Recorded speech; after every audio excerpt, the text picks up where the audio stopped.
This channel has focused a lot of its time on character studies for movie characters, and when I do dabble into TV, it is primarily for Hunter x Hunter. I am a fan of television / Netflix / Amazon Prime shows, but the reason I do not cover the silver screen as much is because there is a great deal of time that goes into watching a series and then trying to understand one. With movies, I get to allocate 2 hours of my time to a film. With a series, I have to allocate about a month, or sometimes even more. However, TV has impacted me more than movies because of their way to pull you back every week or every day. That longevity in its storytelling means I think about a series more than I do a great movie. I follow a character from their prepubescent innocence to life-struggling ordeals. You see a character grow up right in front of your eyes. And that longevity is what makes TV series so compelling and fun to watch. So, in honour of TV series, I wanted to talk about my favourite 5, the ones that will stay with me for a lifetime.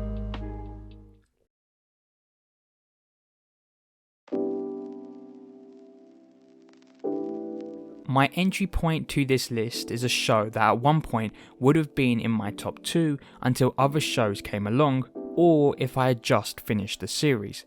But alas, it has been a few years since I've watched my number 5, Full Metal Alchemist Brotherhood.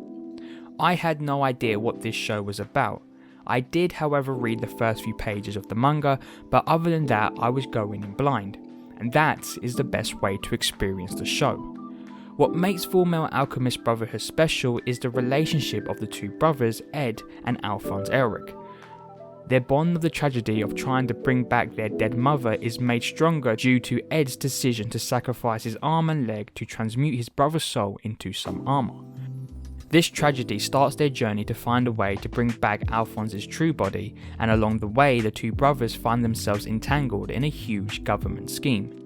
The story building for Full Metal Alchemist Brotherhood is breathtaking as new characters appear with greater danger always around the corner. It is difficult to get a satisfying conclusion to a show that constantly keeps building mystery, but with Full Metal Alchemist Brotherhood, it concluded the only way it could and left no transmutation stone unturned, allowing the perfect closure to an unbelievably well-crafted story and world. Gravity Falls is a whimsical, funny adventure that follows the story of Dipper and Mabel, twins who stay over their great uncle, or grunkle's, antique shop. On the surface level, Gravity Falls is made for kids, but underneath, Gravity Falls is still made for kids.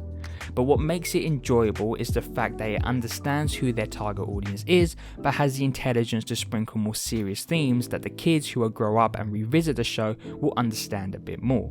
The themes of love, betrayal and redemption is the cornerstone of Gravity Falls. Dipper is your average kid who just wants to be loved. Mabel is weird but feels betrayed in later episodes, and their old grunkle just wants to be forgiven. Gravity Falls is emotional, but it doesn't slap you in the face with it. You laugh with the characters because the moment was genuinely funny, and you cry with them because it literally breaks your heart. It is that real emotion that the characters feel which makes them so easy to understand and follow. But what makes it a great TV show that stayed with me is the characters are genuine people that I would like to chill with and explore the wacky town of Gravity Falls.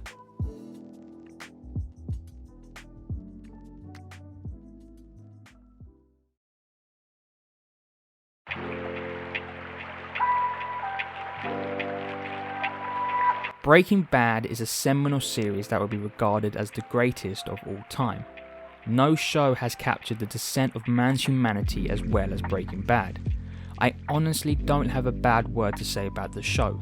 From the writing, directing, acting and production, Breaking Bad rules television series.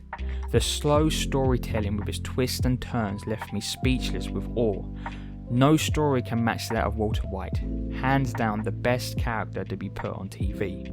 His descent to be the monster at the end of the series was satisfyingly sad because all he wanted to do was to earn enough money that his family could financially survive when he dies of cancer. But the power he atoned with the notoriety he gained corrupted Walter, and to see that demise was gripping. Breaking Bad is a powerhouse of television.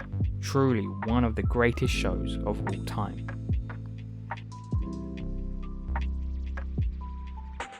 The biggest compliment I can give Hunter x Hunter is that I've watched the series 3 times and made 4 videos about it in 3 years, and I'm seriously considering watching it a 4th. And the reason for that is the world and characters of Hunter x Hunter are all unique and all have a purpose. No location is wasted and no characters are just there. Everything in Hunter x Hunter has a purpose, which means there is always something new to find out about the series. Every arc brings in a new location for Gon and Killua to explore, from the Hunter exams forests, prisons and airships to Battle Tower, Greed Island and even Whale Island. Every location has its own personality. You feel safe within the confines of Whale Island, while York Nu is sleazy. Wing Sun's house is full of opportunity, as Greed Island is full of progression. That world has its own life. But what makes the show special is the characters, from our 2 main protagonists, Gon and Killua, to side henchmen like Welfin. Every character has their reasons and backstory. Everyone does what they do not because the story told them to, but because it leads to their own goal or follows their own beliefs.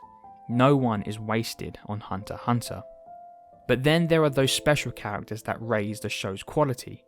Gon, Killua, Kurapika and Leorio is the show's backbone, but then you are introduced to Hisoka, Killua's family, Netero, Biscuit, Razor, Genthru, the Spider Troop, Periston, Mierium, Kamugi, Pito, Poof, Yuppie, the entire Chimera Ant race, Kite, Nov, Knuckle, Shoot and of course, Jing.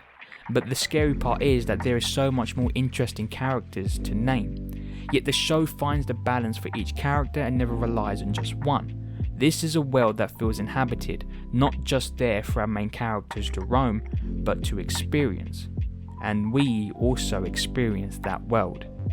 Hunter x Hunter is brilliant and will stay with me forever.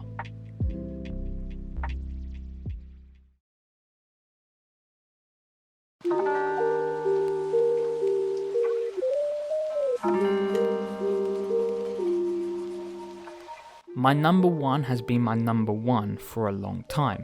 Not because it is technically great, but because of the impact it has made on my life. The Dragon Ball series is my favourite shows of all time. The whole series from Dragon Ball to Super ranges from extremely poor to untouchable. The show really sucked me in when I rewatched Dragon Ball Z in 2014. My interest was piqued, so after I finished watching Z, I watched Dragon Ball. When I finished watching Dragon Ball, I began to read the manga. When I finished that, I watched GT, then Kai, then the movies, then Super. It had a hold of me, and I was holding it back. The story of Goku is one for the ages, because it isn't complex. Goku wants to get stronger. That simplicity is what makes Dragon Ball great, because it doesn't take itself too seriously, and when it does, it is impactful. But the best story arc is that of Gohan, a crying little child that overcomes every obstacle and eventually becomes the saviour of Earth even though he never wanted to.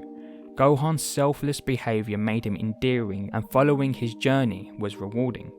The Cell games in which he beats Perfect Cell was the pinnacle of Gohan and Dragon Ball storytelling. It was so exhausting watching it that I had to take a break away from the show for a couple of months. His story to that point impacted me. I was heavily invested emotionally and not even knowing physically, because I was absolutely consumed from the Android and Cell arcs, that the moment Gohan won, I too lost all my energy. Dragon Ball and Z are far superior than those that followed, but even the bad I enjoy because I love watching Goku and friends interacting. My favourite episodes of the Dragon Ball series are those of the downtime they have. In Z, when Goku and Gohan finishing their training to fight Cell, they have 10 days to recover, so they do normal things like celebrate Gohan's birthday to Goku solving a puzzle.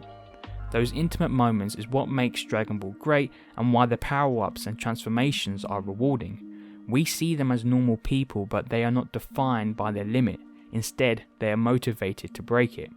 The Dragon Ball series isn't the best on a technical level or story level, but it impacted me in a way that no other show has. Dragon Ball is my favourite series of all time.